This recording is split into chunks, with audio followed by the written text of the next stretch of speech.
নমস্কার।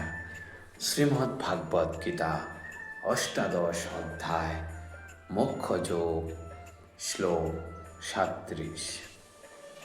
যত্তদ্রগ্রে বিষমিব পরিণামেহ মৃতোপমম তৎসুখং সাত্ত্বিকং প্রক্তমাত্মা বুদ্ধি প্রসাদজম।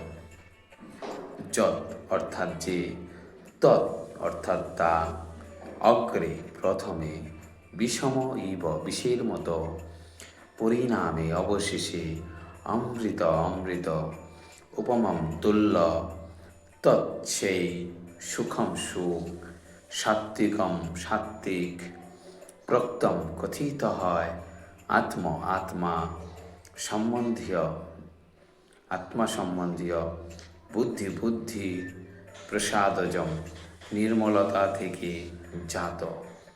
অনুবাদ: যে সুখ প্রথমে বিষের মতো কিন্তু পরিণামে অমৃত তুল্য এবং আত্মা সম্বন্ধীয় বুদ্ধির নির্মলতা থেকে জাত, সেই সুখ সাত্ত্বিক বলে কথিত হয়।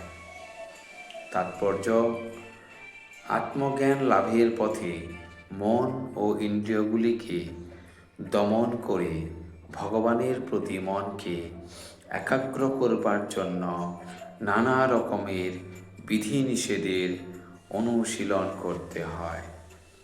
এই সমস্ত বিধান অত্যন্ত কঠিন, বিষের মতো তিক্ত, কিন্তু কেউ যদি এই সমস্ত বিধান অনুশীলনে সাফল্য অর্জন করে অপ্রাকৃত স্তরে অধিষ্ঠিত হয়, তখন তিনি প্রকৃত অমৃত পান করতে শুরু করেন এবং জীবনকে উপভোগ করতে পারেন।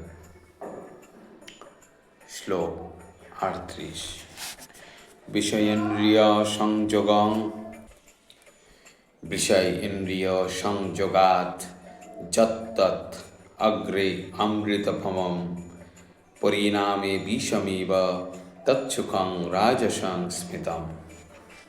বিষয় অর্থাৎ বিষয়, ইন্দ্রিয় অর্থাৎ ইন্দ্রিয়ের, সংযোগাৎ সংযোগের ফলে, যৎ যা, তৎ তা, অগ্রে প্রথমে, অমৃতপমম অমৃতের মতো, পরিণামে অবশেষে, বিষম ইব বিষের মতো, তৎ সেই, সুখম সুখ, রাজসম রাজসিক, স্মৃতম কথিত হয়। বিষয় ও ইন্দ্রিয়ের সংযোগের ফলে যে সুখ প্রথমে অমৃতের মতো এবং পরিণামে বিষের মতো অনুভূত হয়, সেই সুখকে রাজসিক বলে কথিত হয়।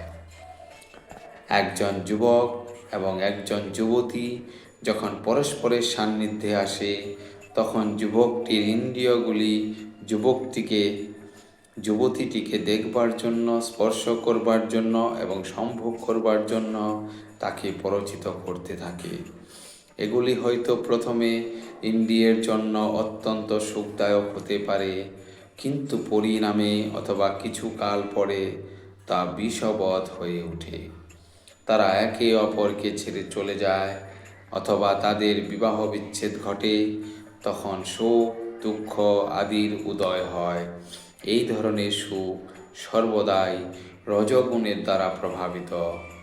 ইন্দ্রিয় ও ইন্দ্রিয়ের বিষয়ের মিলনের ফলে উদ্ভূত যে সুখ, তা সর্বদাই দুঃখদায়ক এবং তা সর্বতোভাবে বর্জন করা উচিত। ধন্যবাদ।